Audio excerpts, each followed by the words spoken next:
ஒரு காலத்தில் ராகவபுரம் என்று ஒரு ஊர் இருந்தது. அந்த ஊரில் கோட்டையா என்ற ஒரு தன்மையான பணக்காரன் வாழ்ந்து வந்தான். பணக்காரன் என்ற பெயர் இருந்தாலும் அவன் மிகவும் பெரிய பிசினாரி.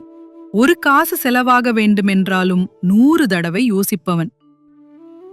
ஒரு நாள் அவனிடம் வேலை செய்பவன் ராமையா கோட்டையா முன்னே வந்து பேசினான்.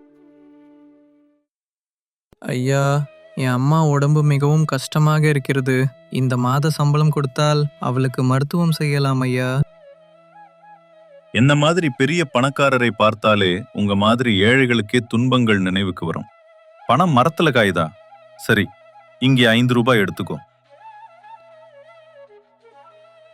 ஐயா, என் சம்பளம் 10 ரூபா தானே. அப்படி இருக்க ஏன் 5 ரூபாய் கொடுத்தீங்க? ஏய், நீ வேலைக்காரனாக எனக்கு எதிரா பேசுறியா? நான் கொடுத்ததை பெட்டுக்கிட்டு நான் சொன்ன வேலை செய்தாதான் இங்க இருக்க முடியும். வேணான்னா கதவு அங்கே இருக்கு. கோட்டையா இப்படி கோபமாக சொன்னதும் ராமையா மனசுக்குள் நொந்து யோசித்தான். இப்போ நான் வேலையை விட்டு போனால் இந்த கோட்டையாவின் பணக்கார பேருக்காக எனக்கு வேற எங்கும் வேலை கிடைக்காது. அவனிடம் இருந்தாலும் குறைந்தது 5 ரூபாய் கிடைக்கும். பிடிக்கலன்னாலும் ராமையா அங்கேயே வேலை செய்து கொண்டிருந்தான். சில நாட்கள் சென்றன. ஒரு நாள் கோட்டையா வயலிலிருந்து வீடு திரும்பும்போது சந்திரையா மற்றும் சிவையா பேசிக் கொண்டிருந்தார்கள். கொட்டையா, என்னரா பணத்தை பீருண்டு வைத்திருக்கிறானாம். ஆனா ஒரு காசு கூட தானம் செய்ய மாட்டானாம். கோயில் கட்டணம்னு பெரியவர்கள் வீட்டுக்கு போயிருக்க கதவை அடைஞ்சுக்கிட்டு உள்ளே மறைந்திருக்கிறானாம். அப்படிதான் பாவம் ராமையவ வேலை பேர்ல எவ்வளவு துன்பப்படுத்துறான்னு தெரியுமா? அவன் சம்பளத்தையும் அரை போல குறைத்து கொடுக்கறானா. இத்தனை பெரிய பிஸ்னாரி நான் எங்கும் பார்க்கல. ஆமாம்ரா, இவனை பற்றி அதிகமா பேச வேண்டாம். எவ்வளவு குறைவா பேசினாலும் போதும். அவர்கள் இருவரும் இப்படி பேசிக்கொண்டு அங்கிருந்து சென்றார்கள். அதை மரத்தின் பின்னாலிருந்து கேட்ட கோட்டையவுக்கு மிகவும் கோபம் வந்தது. அவன் நேராக வீட்டுக்கு போய், இந்த ஊர்ல எல்லார்லயும் நான் தான் பெரிய பணக்காரன், என்னை பற்றி இவ்வளவு தாழ்மையா பேசுவீங்களா? இப்படி சிந்தித்த கோட்டையா சிறிது நேரம் கழித்து ராமையாவை அழைத்தான். ராமுடு, இந்த ஊர்ல மக்கள் என்னை பத்தி என்ன பேசுறாங்கன்னு நீ போய் தெரிஞ்சுக்கிட்டு வா.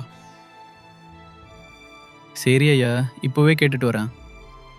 ராமுடு ஊருக்குள் சென்று கொஞ்ச நேரம் கழித்து மீண்டும் கோட்டையா இடத்துக்கு வந்து இப்படி சொன்னான். ஐயா, உங்களை இந்த ஊர் மக்கள் பெரிய பிஸ்னாரி, சுயநலக்காரன், மேலும் தாழ்ந்த மனசுக்காரன் என நினைக்கிறாங்க.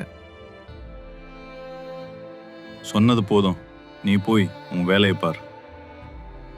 அப்படி சொல்லி கோட்டையா வேலைக்காரனை அனுப்பி வைத்தான். மற்றும் சில நாட்கள் கழிந்தன. ஒரு நாள் கோட்டையா முகத்தில் ஒரு விதமான சந்தோஷம் தெரிந்தது. அதை கவனித்த ராமையா கேட்டான். என்ன ஐயா, இன்று ரொம்ப சந்தோஷமாக இருக்கீங்க, என்ன விஷயம்? அப்படி ஒன்றுமில்ல, உன் அம்மா உடம்பு சரியில்லைன்னு நீ சொன்னேனே.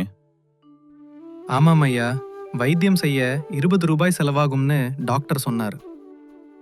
அதை கேட்ட கோட்டையா வீட்டிலிருந்து 20 ரூபாய் எடுத்து ராமையாவிடம் கொடுத்தான்.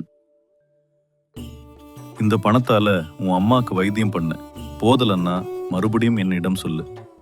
கோட்டையா இப்படி சொல்ல ராமையா நம்ப முடியாமல் நின்றான். இது கனவா நிஜமா என்று குழம்பிக் கொண்டிருந்தான். அட, சீக்கிரம் போய் உன் அம்மாவை காட்டிட்டு வா. ஐயா, உங்க உதவி இந்த ஜென்மத்துல மறக்க மாட்டேன். அப்படி சொல்லி ராமையா அங்கிருந்து வெளியேறினான். ஒரு வாரம் கழித்து கோட்டையா ராமையாவுக்கு செய்த உதவி நாக்கு நாக்காக பரவி முழு ஊருக்கும் தெரிய வந்தது. இதுவரை அவனை விரும்பாத மக்கள் கூட கோட்டையாவை பற்றி தவறாகத்தான் நினைச்சிருந்தோம் என்று வருந்தினார்கள். ஒரு நாள் கோட்டையா ஊரிலே நடந்து செல்லும் போது ஊரின் பெரியவர் அவரை சந்தித்தார். வணக்கம் ஊரின் பெரியவரே, ஊரிலே கோயில் கட்டப்படுகிறதாம் என்று கேட்டேன், இதோ என் காணிக்கை. அப்படி சொல்லி கோட்டையா பணத்தை ஊரின் பெரியவரிடம் கொடுத்தான். அதை பார்த்த பெரியவரும் நம்ப முடியாமல் அதிர்ச்சி அடைந்தார். சில நாட்கள் கழிந்தன. ஒரு நாள் இருவர் பேசிக் கொண்டிருந்தார்கள். எதுவும் சொன்னாலும் கோட்டையா ரொம்ப நல்ல மனசு கொண்டவன்றா. நாம் தான் அவனை பத்தி முழுசா அறியாம தவறாதவே நினைச்சிருந்தோம். ஆமாரா, இன்று ராமுடு அம்மா உடம்பு ஓகே ஆனதுக்கும் கோயில் காம்பம் சீக்கிரம் நடக்கிறதுக்கும் காரணம் கோட்டையாதான். அவர்கள் பேசுவது தூரத்திலிருந்து கேட்டு கோட்டையா சந்தோஷப்பட்டு மனமகிழ்ந்து வீட்டிற்கு திரும்பினான். மெல்ல மெல்ல உதவி தேவைப்பட்டவரெல்லாம் கோட்டையாயிடம் வர ஆரம்பித்தார்கள். கோட்டையாவும் கூட யாரையும் மறுக்காமல் தன்னால் முடிந்த உதவியை செய்தார். இப்படி இன்னும் சில நாட்கள் கழிந்தன. ஒரு நாள் இரவு கோட்டையா தூங்கிக் கொண்டிருந்த போது வீட்டுக்குள் ஏதோ ஒரு சத்தம் கேட்டு அவன் விழித்தான். அவன் பார்த்தது ஒரு திருடன் பண மூட்டையை எடுத்துக்கொண்டு வேகமாக ஓடிக்கொண்டிருந்தான். அதை கண்ட கோட்டையா சத்தமாக கத்தினான், திருடன், திருடன்! கோட்டையாவின் கத்தலை கேட்ட ஊரின் பெரியவர் உட்பட ஊர் மக்கள் எல்லோரும் அங்கே ஓடி வந்தார்கள். என்ன ஆயிற்று கோட்டையாக்காரே? ஒரு திருடன் பண மூட்டையை எடுத்துக்கொண்டு ஓடி போகும்போது எனக்கு நேர்லாக கண்ணில் பட்டான். நம்ம ஊர்ல திருடனா? நீ யாருன்னு பார்த்து யாருன்னு நினைச்ச? இல்லப்பா ஊர் பெரியவரே, நான் என் கண்ணாலே பார்த்தேன். அவன் திருடன் தான்பா. என்னை பார்த்ததும் ஓடி போனான். அப்படி கோட்டையா சொன்னு கொண்டிருந்த போது அங்கேக்கு சந்திரையா வந்து அவசரமா பேசினான். ஐயா ஐயா, எங்க வீட்டிலே திருட்டுப்பட்டு இருந்த எல்லா பணமும் எடுத்து ஓடிட்டாங்க. ஏனா உன் வீட்டிலேயும் திருட்டா? ஆமாம்பா ஐயா, நீங்க தான் எங்களுக்கு நியாயம் செய்யணும். அத சொல்லி அவன் வருத்தப்பட்டான். அதுக்கு பிறகு ஊரு பெரியவர் இது போல ஆணையிட்டார். நீங்க எல்லாரும் உங்க வீட்டுக்கு போய் ஏதாவது மாயமாயிருக்குன்னா உடனே எனக்கு சொல்லுங்க. ஊர் மக்கள் வீடுகளுக்கு போய் பார்த்து திரும்பி பெரியவரிடம் வந்தார்கள். சிலர் பணமும் பொன்னும் காணாம போச்சு என்று சொன்னார்கள். அதை கேட்ட ஊரு பெரியவர் கோட்டையாவை நோக்கி பேசினார். அப்படின்னா நீ சொன்னது உண்மையா இருக்குங்கிறது தான். அந்த திருடனை விட முடியாது. இப்போ சொல்லு, அவன் எப்படி இருந்தான்? உனக்கு யார் மேலாவது சந்தேகம் இருக்கா? அந்த திருடன் நம்ம ஊருக்கு புதிதா வந்த சங்கரா மாதிரி தான் இருந்தான். அப்படி சொன்னதும் ஊரு பெரியவர் இப்படி ஆணையிட்டார். உடனே சங்கராம் ஐ கொண்டு வாங்க. அவனுடைய வீட்டுக்கு போனவர் சங்கரம் வீட்டிலே இல்லைன்னு வந்து சொன்னார். அங்க இருந்த ஊர் மக்கள் எல்லாரும் கோட்டையா சொல்லியது உண்மைன்னு நம்பினர். மறுநாள் எங்கிருந்தோ வந்த சங்கராமை ஊர் மக்கள் பலவந்தமாக பிடிச்சு ஊரு பெரியவர் முன்னே கொண்டு வந்தார்கள். ஐயா, என்ன ஆயிற்று? என்னை ஏன் இப்படி இழுத்து கொண்டு வந்தீங்க? ஒன்றும் தெரியாதவனாக நடிக்காதே. எங்கள் வீட்டிலிருந்து திருட்டு போன அந்த பணத்தை எங்கே மறைத்திருக்கிறாய்? சொல்லு. ஏனுன்னா நான் தானா திருட்டு செய்தேன். என்ன நடந்துச்சு? பார் சங்கரம், நேற்று இரவு இந்த ஊர்ல திருட்டு நடந்திருக்கிறது. அதே சமயத்தில் நீ ஊர்ல இல்லை. அதனால்தான் எல்லாருக்கும் சந்தேகம் உன்மேல்தான் இருக்கிறது. ஐயா, ஒரு வேலைக்காக புறத்துக்கு போனேன். வேலை தாமதமாயிடுச்சு. ராத்திரி அங்கத்தான் தூங்கினேன். இப்போதான் வந்தேன் ஐயா. நான் எதுவும் செய்யல, நம்புங்க. இப்படி கேள்விக்கிட்டா யாரும் உண்மையை சொல்ல மாட்டாங்க. மரத்துக்கே கட்டி கொஞ்சம் தடி கொடுத்தா உண்மையெல்லாம் வெளியே வரும். இப்படி சந்திரையா சொன்னதும் ஊரி பெரியவர் சங்கரத்தை நோக்கி பேசினார். நீ நிரபராதி என்று உனக்கே நிரூபிக்கணும். அப்படி செய்ய முடியலன்னா உடனே இந்த ஊரிலிருந்து போகணும். ஐயா, நான் எந்த பாவமும் செய்யல. தயவு செய்து நம்புங்க. மரியாதையா சொல்றியா? அல்ல கொஞ்சம் அடிச்சாதான் சொல்றியா?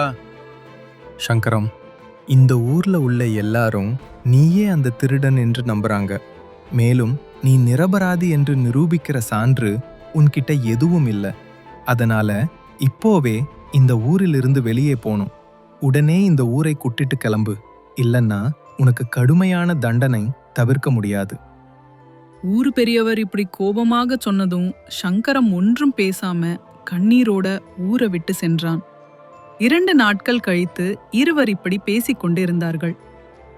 இந்த ஊர் பெரியவர் என்ன செஞ்சாரு? திருடன் அப்படின்னு தெரிஞ்சும் சங்கரத்தை ஊரிலிருந்து துரத்திட்டு விட்டார். அவரோட தீர்ப்பு எனக்கு ரொம்ப பிடிக்கல. ஆமா மேடா, எனக்கும் இந்த தீர்ப்பு சரியில்லை போல இருக்கு. சந்தேகமும் இருக்கு. சந்தேகமா? என்ன சந்தேகம்? திருட்டு சங்கரமே செஞ்சா அப்படின்னா ஊரு பெரியவர் அவனிடமிருந்து அந்த பணத்தையும் வாங்கி மக்களுக்கு கொடுத்துருக்கணும். ஆனா அதை பண்ணல. அவனை ஊர்ல இருந்து துரத்திட்டு கை தூக்கிட்டு நிக்கிற மாதிரி இருக்கு. இதெல்லாம் பார்த்தா ஊரு பெரியவரே சங்கரம் மூலம் திருட்டு செய்ய வைத்தாரோன்னு ரொம்ப சந்தேகம் வருகிறது. ஆமா மேரா, நீ சொல்றது கேக்குறப்பவே எனக்கும் ஊரு பெரியவர் மேல் சந்தேகம் வந்துடுது. அவர்களின் இந்த பேச்சை ஒரு தூரத்திலிருந்து கேட்ட கோட்டையா அவர்களிடம் வந்து இப்படி சொன்னான். நீங்க ஊர் பெரியவர் பற்றி தவறாத நினைக்கிறீங்க. அவர் அப்படிப்பட்டவர் கிடையாது. எவ்வளவு சொல்லினாலும் எனக்கு தெரியலையா. இங்க நடந்த திருட்டு பின்னால ஊரு பெரியவர் கை இருக்கும்னு தான் தோணுது. ஒருவேளை நீங்க நினைப்பது மாதிரி அவரோட கை இருந்தாலும் நாம என்ன செய்ய முடியும்? அப்படி சொல்லி கோட்டையா அங்கிருந்து போனான். அதுக்கு பிறகு சில நாள்கள் சங்கரம் போனது முதல் ஊரிலே ஒரு திருட்டும் நடக்கல. மக்கள் சாந்தமாக இருந்தாங்க. ஆனா சில நாள்கள் கழித்து ஊர்ல மறுபடியும் ஒரு பெரிய திருட்டு நடந்துச்சு. இந்த திருடன் யார்? யாரோ இதை செய்தது. நீங்க என்ன நினைக்கிறீங்கன்னு கீழே கருத்துக்களில் சொல்லுங்க.